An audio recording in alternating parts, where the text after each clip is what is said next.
We can get into our franchise focus because to me, that's fine. I agree with you that they're trying to put too much on him and they're not focusing in on trying to settle him into the game. But Caleb Williams, and I think he's going to have a great career as a Chicago Bear, but you have to call it for what it is. He's passing up checkdowns. He's trying to he won't take the easy completion. He's trying to push it downhill field for the harder completion. And what do you think that comes down to? Coaching. He's not getting coached up well. Because sometimes Cole Kmet's wide open in the flat. He passed him up for the guy deeper in the hash. But I'm saying, who's the one echoing that to him? It's the coach. They're not doing a good job of saying, hey, sometimes you got to check. You got to hit Cole. You got to live to play another down. You got to get the check. We want the ball coming out. He's not being coached up well. Well, I don't think. Yeah, I mean, I think it's a combination of. He's got to do his part too. I hear you, Brax. Yeah. So Caleb, he was doing it in the 3-game win streak. He stopped these last 2 weeks. In your franchise focus, Caleb Williams, 22 of 41, 217, a QB rating, a passer rating of 68.9, just 0.1 away from nice passer rating territory. Dude, look. We were able to see it early in the game from our seats upstairs. Like, he was missing guys wide open. There were guys open. Caleb needs to play better.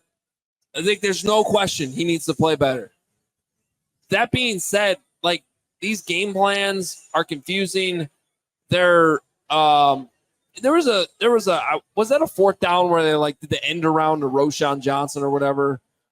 That was a third down. But they set that. I don't know if you guys noticed that they set that up on second down. Like, they did that same motion the play before and then threw it.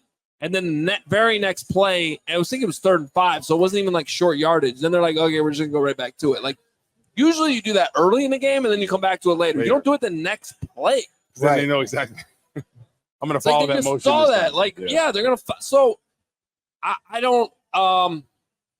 I don't know. It seems like they don't.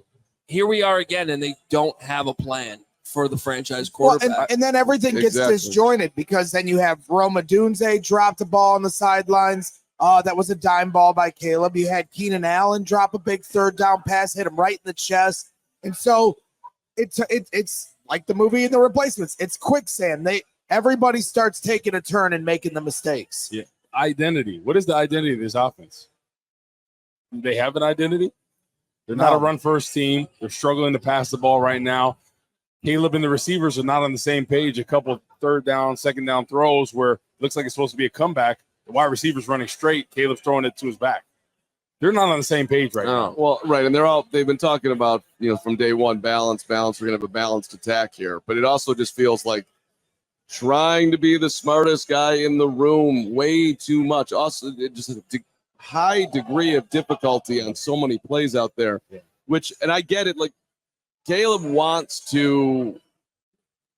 Well, that's what was bothering me. There were so many throws in that first half that were just low percentage throws.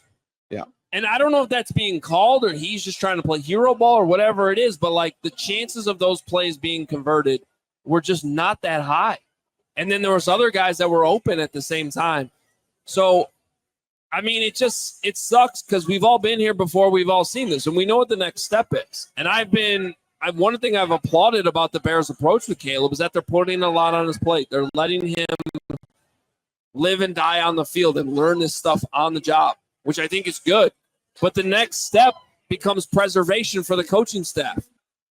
And then that becomes dumbing things down for the quarterback. I think so. That's how this is the Bears playbook. Yeah. We've seen this over and over and over again. We've all seen this play out, and that's what's going to happen. And then it's going to be losses to the Packers, losses to the Lions, not making the playoffs, coaching change. New guy comes in. Like, we've been through this. It's the cycle. And Ryan Poles said they wanted to break the cycle, but you went against your word with that. And I say it at the end of the day a million times, and I know a lot of people get irritated when I say that. I do say it a lot, but it is true. At the end of the day, he had a decision to go with Jim Harbaugh. He chose not to. I don't know what other options you would have had. So you did not break the cycle. And now you're staring that opportunity here coming up where you're going to have to fire the head coach, which then you're going to bring in a guy like Ben Johnson, which all Bears fans want. then you're going to have me saying we're ready to win now to start next season. And then when they don't win, guess who's on the hot seat next season? Ryan Poles. You are. I'll be on the hot seat. And it'll just keep rotating itself over. The only way you can break the cycle is by picking the right guys. So you don't just keep Eberflus for the sake of continuity. You keep guys because they the right guys for the job. And Matt Eberflus has not fit that bill yet. We all silly like the mayor.